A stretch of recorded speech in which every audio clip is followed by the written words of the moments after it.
friends, Chelsea the Ring Outlet here to do another Saturday Snapshot. I'm so sorry that I missed last Saturday, you guys.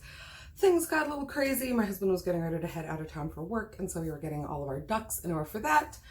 Blah, blah, blah, blah, blah, blah. Excuses. I'm here today, and it's going to be great. First of all, my first Saturday Snapshot is like a favorite thing I'm wearing, which I just have to say, Bucky and Steve, not Adam and Eve. This is one of my favorite new shirts from the recent Teapot sale.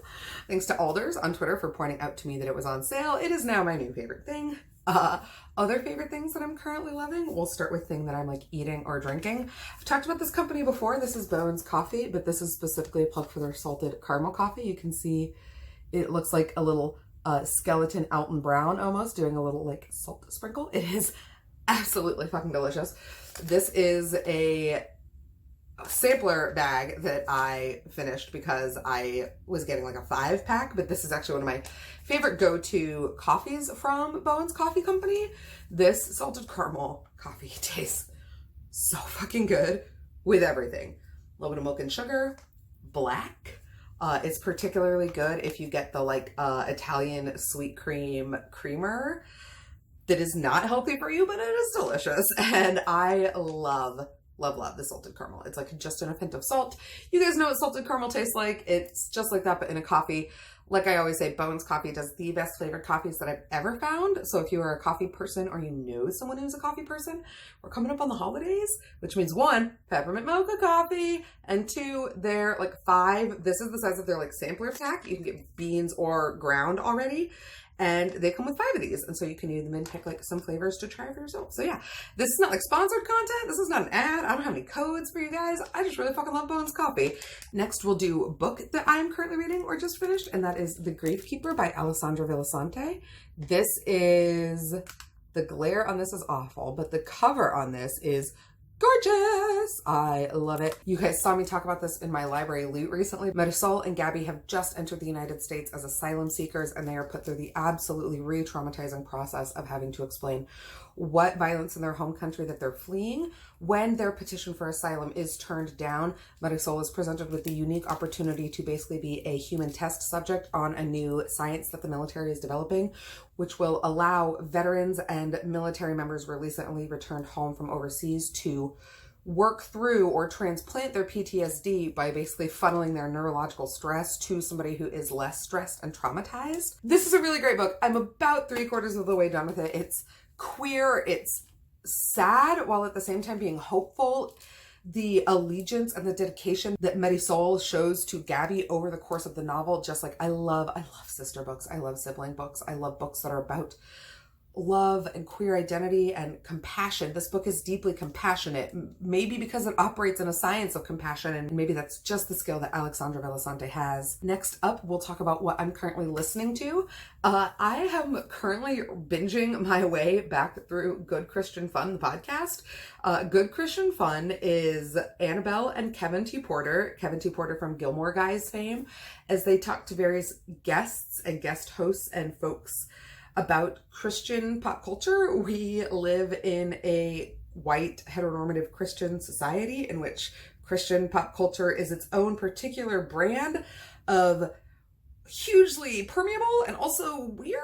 So like listening to the guests talk about and make kind of joking references to the tenets of Christian pop culture that I grew up with but have since left as an adult and still stand as this weird kind of like teenage cultural touchstone. Like if you are now an agnostic to atheistic queer adult who ever went to a church camp, this is the podcast for you.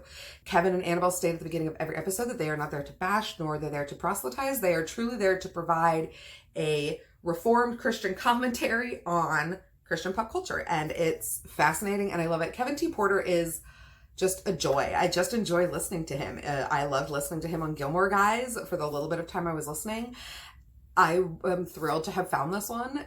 I would really recommend go checking it out just so you can get, like, I laugh every single time that this show comes out. Like, I laugh at least a couple of times in episodes. So yeah, that's what I'm currently listening to. And then lastly, just to kind of what I'm making, I'm currently in the process of working on my second birthday sweater now that I finished up my Wesley sweater, which I do have plans to show you guys. I just have to get it off the blocking mats and get it fully dried.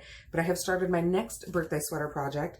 This is the Goldenrod sweater by 11 Handmade Knits. I will link to their store. It's called the Goldenrod sweater. I am done with the sleeve bind off and I am like working on the body. But as you can see, oh, also shout out to Rachel from Kalanati, who also made the sweater and who linked, like put it up on Instagram, and I immediately became infatuated and went and found the pattern. This is, as you can see, it has these like, they almost look, they look like goldenrods. That's what they're supposed to look like. That's why it's called that. But to me, it's almost more reminiscent of like wheat stalks or a wheat plant, which as a Midwest girl, it just really like sung to my heart. But it's this really great texture of puff stitches that just like slowly fades down until you get to the bottom or the body, which is all just like regular double crochet. So I really love it. I love this color. This is the Knit Picks turmeric color. It is so warm. It's a 2-ply 100% Peruvian wool, which does mean that I'll have to like hand wash it and lay it out flash to dry, which like is fine, but there's a reason I usually knit with like at least I'm partially acrylic blend, and it's because mama's got shit to do and laundry is not high on the priority list. But I'm loving the sweater. I can already tell it's gonna be so warm and so cozy, and as soon as it's done, I will show you that and the Wesley Crusher sweater. But yeah, that is my current Saturday snapshot. Let me know down below what you guys are doing, reading, making, eating, listening to, loving. Just let me know what's going on in your life. Hit the like button, hit subscribe. As you guys know, I'm really trying hard to hit 3,000 subscribers on this channel by my 31st birthday in November. That's why I'm mentioning it every time in every video. So as always, so if you're a regular subscriber and you have a little extra generosity in your heart and you want to share this video, that would be great. If you're not a subscriber yet and you want to hit that big red button, you guys know how happy that would make me. Otherwise, until next time, friends, take care of yourselves, take care of each other, and have happy reading.